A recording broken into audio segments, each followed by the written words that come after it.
So today, let's look at 5 signs she is enjoying that flirtation with you and how to naturally step things up and increase attraction. So here's the problem.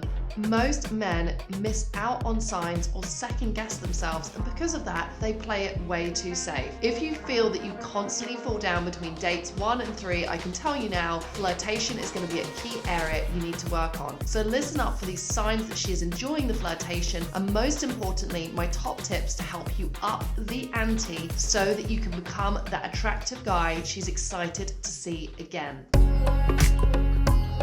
Is the attractive woman you are talking to suddenly teasing you about your taste in music or that last movie you watched? Look, women think that a playful pushback is actually a great form of teasing. Now, I get that this can throw you off, but it's not about her judging you. Often, a woman who does this is super confident and she could be kind of into you, but she's testing you out and seeing if you're able to match her confidence and her energy. So my pro tip to heat this up more is don't get defensive. Instead, play the ball right back to her. For example, if she puts you on the spot and says, well, maybe you can get my number if you can name one band that I really like. In a nice way, throw that back in her face and say, can I just check? Is this how you interview all your potential dates? Okay. Are you still single? Yes. This interview question sucks. Let me just cut to the chase and get your number. So being prepared in a fun way to assert yourself helps to boost your attraction with those confident women who are looking for a man who can match their energy. Women are often pretty reticent to lead the interaction. That means those key points, asking for the number, making a move to kiss someone, she's going to expect you to take the lead in those moments, and you're going to have to take a bit of a leap of faith. You can feel more confident to take this leap of faith if you notice that her energy is really matching yours. For example, if you move slightly closer to her or you lean in to whisper into her ear, does she remain still or does she lean in towards you? If you turn your body language towards her, does she turn towards you? Are her legs crossed towards yours? Women will often reciprocate what you put into the interaction. So it's good to look for signs, but also remember you are often the creator of attraction in your interactions. Her attraction is often a reaction to the input you put in. So if there's not enough input from you, you're not going to create that attraction.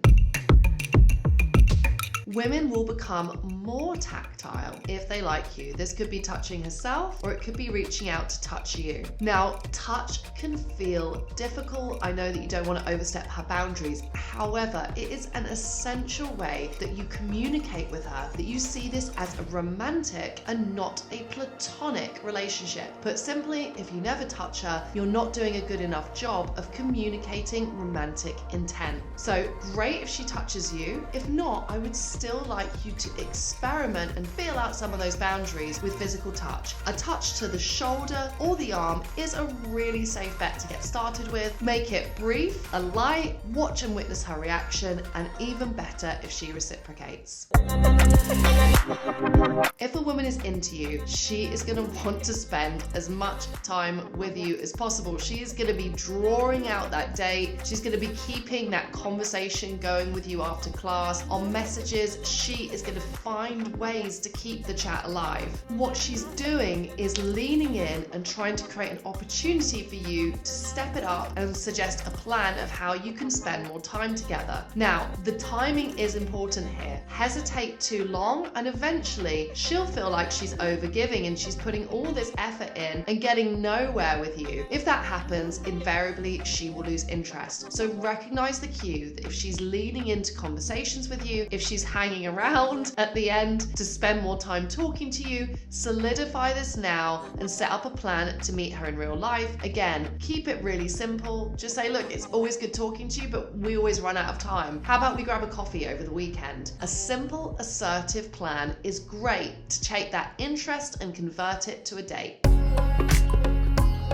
If a woman is starting to get really into you, she may end up saying things like, are you always flirting with women like this? Do you always speak to girls in coffee shops? Or, I dread to even look at your dating app. You must be having so many chats with so many women. By doing this, she is probing and trying to figure out, are you seriously interested in her, or are you just a player? Notice the tone that she does this in. If she is potentially sexually attracted to you, she's going to keep the tone somewhat light and somewhat playful, even though she could be seriously putting you on the spot. The right way to match this and capitalize on this interest from her is, first of all, recognize that it's interest. She would not be asking these questions if she just saw you as a friend, so that is a good thing. Secondly, answer her somewhat, but maintain mystery. A good way to do this is just to kind of ridicule what she says. So you could say, yeah, might as well tell you now, I'm a dating app addict. I'm on these things all day, every day, just looking for my next date. Again, say it with a smile on your face, leave some mystery and some intrigue, and show that you're not quite willing to jump through her hoops. So here's the deal. Most guys mess up flirtation. Occasionally, I would say a small percentage of men flirt too aggressively and they miss signals that women are just not comfortable. However, the much bigger majority of men play it way too safe. They don't want to mess it up with her. They stay inside their comfort zone, and you know what? Brutal. She moves on to somebody else. If you want to connect with women romantically, you've got to get your communication to line up with what you're actually thinking and feeling. This isn't about being inauthentic, it's actually about being